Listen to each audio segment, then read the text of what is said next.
Good morning friends. कैसे हैं आप सभी? आशा करती हूँ कि आप सभी बहुत ही अच्छे होंगे और खूब मन लगा के, जी जान लगा के अपनी पढ़ाई कर रहे होंगे। जी जान से ये मतलब नहीं समझिएगा कि तबीयत खराब रहे फिर भी पढ़ें। हाँ, बीच में रेस्ट लीजिए, पर जितना हो सके अपनी पढ़ाई करते रहिए क्योंकि ये आपका प्रीशियस टाइम है। जैसा कि सारे एग्ज़ाम जो सुनाई दे रहे हैं जून से जुलाई जुलाई से लेकर दिसंबर के बीच, तो ये 6 महीने सिर्फ़ आपके पास हैं। अप्रैल पूरा चला गया है, मई शुरू हो गया है और कोई भी महीना आपने कहावत सुनी होगी, जो लगा वो भगा। तो मंथ जो है जब स्टार्टिंग होता है तो लगता है और कब एंड हो जाता है तो पता नहीं चलता।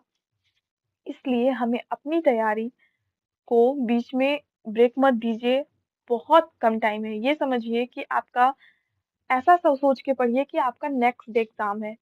तो ऐसा पढ़ने से क्या होगा, हम जितना हो सकता है, जितनी हमारी कैपेसिटी है, उतना हम पूरा देंगे पढ़ाई में। और आज का थॉट है कि ज़िंदगी में कोई शॉर्टकट नहीं होता, सफलता तब मिलती है जब हम रोज़ जीवन में थोड़ा-थोड़ा आगे बढ़ते हैं। जी हाँ, हम बहुत सारे रास्ते के देखते हैं कि कोई लॉन्ग रूट होता है और उसी का कोई शॉर्ट रूट होता है। जैसे कि आप जहाँ भी रहते होंगे, मार्केट जाने का एक लॉन्ग रूट होता होगा और एक शॉर्ट रूट। जब हम पैदल जाते हैं तो शॉर्ट रूट से गली पतली-पतली गलियों से निकल कर चले जाते हैं। तो वैसा हर जगह होता है। आप कोई एग्ज़ाम की प्रिपरेशन कर रहे हैं, तो कभी डीप कोई होती है डीप स्टडी और कोई होती है ऊपर से ऐसे क्वेश्चन सॉल्व करके प्रीवियस ईयर से पढ़ के जाके एग्ज़ाम दे देना। तो उसको हम शॉर्टकट मेथड कहते हैं। तो अगर आप शॉर्टकट मेथड से अपना लक्ष्य प्राप्त करना चाहते हैं तो फ्रेंड्स ऐसा नहीं होगा। हो सकता है आपकी किस्मत कभी चमक गई हो, किसी 1-2 लोग का सिलेक्शन हो गया हो कि 1 महीना पढ़ाई की और ऊपर-ऊपर का पढ़ लिया और उनका सिलेक्शन हो गया। तो सबकी किस्मत तो एक जैसी नहीं होती। मेहनत और किस्मत दोनों होनी चाहिए, तभी हम सफलता प्राप्त करते हैं। और इसी के साथ मैं यही कहूँगी कि अपने भाग्य पे भरोसा मत करिए। आपको डीप स्टडी करनी है, आपको शॉर्टकट की तरफ नहीं जाना है क्योंकि आपका लक्ष्य जो है, किसी का लक्ष्य यूपीएससी है, किसी का पीसीएस तो किसी का आरओ-एआरओ, किसी का टीचिंग एग्ज़ाम और कोई भी एग्ज़ाम कम नहीं है। सब में अब सब अपने आप में बाप है। मतलब सिलेबस आप देखेंगे ना हर सब्जेक्ट का, सब कहते हैं यूपीएससी का बहुत वाइड सिलेबस है। तो आप आरओ-एआरओ का देख लीजिए, पीसीएस का देख लीजिए और टीचिंग एग्ज़ाम का देख लीजिए। टीजीटी और पीजीटी का भी सिलेबस बहुत ही ज़्यादा है, तो हम किसी भी एग्ज़ाम को कम नहीं आँक सकते हैं और इसलिए खूब मेहनत से पढ़िए और जो भी यूपीएससी, यूपी पीसीएस या फिर आरओ-एआरओ की प्रिपरेशन कर रहे हैं, तो वो उनके लिए मैं यही कहूँगी अभी टाइम है, 5 से 6 महीने टाइम है, ज़्यादा तो नहीं है, पर आप अपने जो आपके पास इतना समय है उसको डिवाइड करिए और जो बेसिक बुक है, जब तक आपका बेसिक क्लियर नहीं होगा, तब तक आप कुछ नहीं कर सकते। तो बेसिक क्लियर करने के लिए आप एनसीईआरटी को ऐसा नहीं एक मतलब सरसरी निगाह में पढ़ लीजिए क्योंकि आपने 9 से 12 तक एनसीईआरटी पढ़ी ही होगी, तो बस आपको एक बार गो थ्रू होना है। तो आपके दिमाग में वो सारी चीज़ें बैठ जाएगी। और ये देखिए पढ़ाई खत्म हुई थी तो लंच ब्रेक हुआ था और मैंने देखा ये चिड़िया जो है, हमारे यहाँ जो कबूतर हैं, पिछली साल भी इन्होंने यहाँ पे घोंसला बनाया था और अंडे दिए थे। काफ़ी खूबसूरत अंडे हुए थे, 2 अंडे थे और उसमें से बच्चे निकले थे। इस बार भी इन लोगों ने फिर वहीं पे बनाना शुरू किया है घोंसला और देखिए अंडे कब आएँगे और जब आएँगे तो मैं ज़रूर आपको दूर से दिखाऊँगी क्योंकि उस अंडे का क्या होता है अगर आप उनको टच कर देते हैं तो वो अपने बच्चे को नहीं ले जाते। इसलिए पिछली बार भी हमने नहीं टच किया था, तो इस बार मैं दिखाऊँगी कैसे दूर से ही रिकॉर्ड कर लेते हैं हम लोग, सीढ़ी लगा के देखते हैं, काफ़ी सुंदर लगता है, बहुत छोटे-छोटे बच्चे रहते हैं। और ये जो कबूतर होते हैं, सारी जो माँ होती हैं अपने बच्चे की कैसे केयर करती हैं, उन सबको पता होगा, सबको अपनी माँ की याद आती होगी। अ, अगर नहीं आती है, तो जब आप माँ बनेंगे, तो आपको हर एक चीज़ अभी याद आएगा। जो लोग अभी मॉम नहीं बनी होंगी, माँ नहीं बनी होंगी, तो अभी तो नहीं फ़ील होता होगा, पर जब अपने बच्चे की केयर करेंगी, उनकी तबीयत खराब होने पे उनका उनका उनको दर्द होगा, तो उनको कैसा लगता है, वो सब चीज़ें याद आने लगती है। तो देख रहे हैं आप कि दीदी जो है, पढ़ाई करने नहीं आ पाई थी, उनकी तबीयत खराब थी और वो नीचे ही थी तो बुक्स माँग रही थी, तो मैं उनको बुक देने गई थी और वीडियो कॉल करके बुक्स माँग रही थी क्योंकि मुझे पता नहीं था उनकी बुक कहाँ रखी है और कौन-सी चाहिए उनको।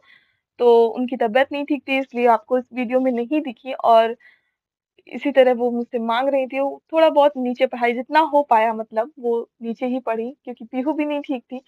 और फिर रात को मैंने अपना प्लांट्स देखा क्योंकि सुबह नहीं देख पाई थी, तो डेली क मैं देख ही लेती हूँ इनको कि सूख रहे हैं, कैसे हैं और ये शमी का पेड़ है। हर घर में शमी का पेड़ होना बहुत ही ज़्यादा शुभकारी माना जाता है मतलब ल रखना चाहिए, इसमें दीपक जलाना चाहिए और जल भी डालना चाहिए लोग कहते हैं और ये जो स्नेक प्लांट है, ये भी जल्दी में हम लोग खरीद के लाए थे, तो इसको लगाया था और बहुत ही खुशी हो रही है इसको देख के कि वो लग गया। क्योंकि बहुत सारे फ्लावर्स या प्लांट्स ऐसे होते हैं वो जल्दी लगते नहीं हैं, पता नहीं किसकी वजह से क्या कमी रहती है। और आप देख रहे होंगे आसमान एकदम बादल-बादल छाया था, एक भी तारे नहीं दिख रहे थे, मतलब अलग ही था, चाँद भी नहीं दिख रहा था तारा, तो ऐसे मुझे देखने में बिल्कुल नहीं अच्छा लगता। जब मैं आसमान को देखूँ तो वहाँ पे खूब सारे तारे, चाँद जब दिखते हैं ना तो बहुत ही ज़्यादा अच्छा लगता है, मन करता है कि बैठे रहो, देखते रहो। और ये रात का समय था, मैं खाना खा के आई थी, खाना खाने के बाद फिर से मैंने अपनी पढ़ाई शुरू की। तो मैं यही कहूँगी, कहाँ पे थे हम लोग? शॉर्टकट पे थे कि शॉर्टकट के थ्रू हमें नहीं जाना है। ज़िंदगी को हमें अपनी आसान बनाना है और ज़िंदगी को आसान बनाना हमारे हाथ में है। हम अपनी ज़िंदगी को आसान बना सकते हैं, हम अपनी ज़िंदगी को कठिन भी बना सकते हैं। तो वो हम पे हमारे ऊपर है। जैसे जब आप बीमार होते हैं, तो बीमारी का इलाज सिर्फ़ डॉक्टर के पास होता है और अगर आप असफल हो रहे हैं, तो वो उसका इलाज ना आपके माँ के पास होगा, ना पिताजी के पास होगा, ना भाई, ना बहन, किसी के पास नहीं होगा।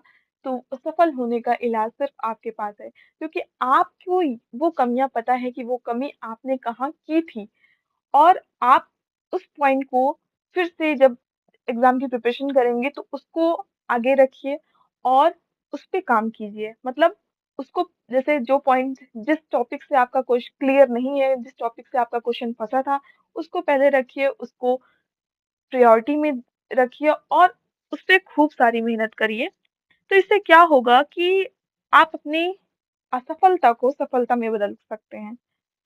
और जैसे कि आप टू डू लिस्ट बनाते ही होंगे, हर एस्पिरेंट बनाता है और अगर नहीं बनाते हैं तो ज़रूर से ज़रूर बनाइए कि आपको इतने दिन में अगर डे का नहीं बना पा रहे हैं आप तो कोई दिक्कत नहीं है, 3 दिन का कि मुझे मॉडर्न हिस्ट्री 5 दिन में कंप्लीट करनी है। वीडियो के माध्यम से या फिर बुक का 10 दिन में बुक पढ़ेंगे तो जल्दी तो नहीं कंप्लीट होगी, तो 10 दिन ले लीजिए। इस हिसाब से अपना टारगेट टू डू लिस्ट बनाइए अगर पर डे नहीं बन पा रहा है तो और अगर किसी भी वजह से आपका शेड्यूल खराब हो जाता है या फिर आपकी 1-2 घंटे की स्टडी नहीं हो पाती है, उसके बीच आपका कोई ऐसा काम आ जाता है कि आपको उसे करना ज़्यादा ज़रूरी है, तो ठीक है, वो आपका सिर्फ़ 2 घंटे गया, उसको सोच के आप आगे के अपने टाइम को मत बर्बाद कीजिए क्योंकि आप उसको सोचेंगे, तो सोचने में आपका टाइम खराब होगा और आपका जो टू डू लिस्ट जो टाइम टेबल आपने फिक्स किया था, तो वो बिगड़ जाएगा और भी ज़्यादा बिगड़ जाएगा। और बहुत से लोग होते हैं जैसे एग्ज़ाम आ रहा है तो 3-4 महीने एग्ज़ाम में जैसे बीपीएससी टीचिंग एग्ज़ाम वाला वो जून में है तो बहुत सारे लोगों का सिलेबस कंप्लीट हो गया होगा और तो वो अपने सिलेबस अगर कंप्लीट हो गया है तो मल्टीपल टाइम्स रिवीज़न करें और अपने रिवीज़न में अलग-अलग तरीके से करें। एक बार कर लिया तो दूसरे तरीके से करें क्योंकि आप एक आर्टिस्ट हैं। आप अपने अंदर के आर्टिस्ट को बाहर ले आएँ और उसको पढ़ाई में डाल दें। क्योंकि ये रिवीज़न कई तरीके का होता है, कभी लिख के हम याद करते हैं, कभी बोल के, कभी सुनते, कभी तो हम किसी को दे देते हैं और मुझसे सुनो ऐसा करके हम अपने रिवीज़न करते हैं। ऐसा बहुत लोग करते होंगे, मैं करती थी। मैं कोई भी चीज़ याद करके अपनी मम्मा को दे देती थी नोटबुक और बोलती थी कि आप मुझसे पूछिए, तो इससे एक कॉन्फिडेंस आता है जब हम उसका आंसर कर लेते हैं। अब आ गए हैं तो चैनल को ज़रूर सब्सक्राइब कर दीजिए, वीडियो को लाइक कर दीजिए। Thank you for watching.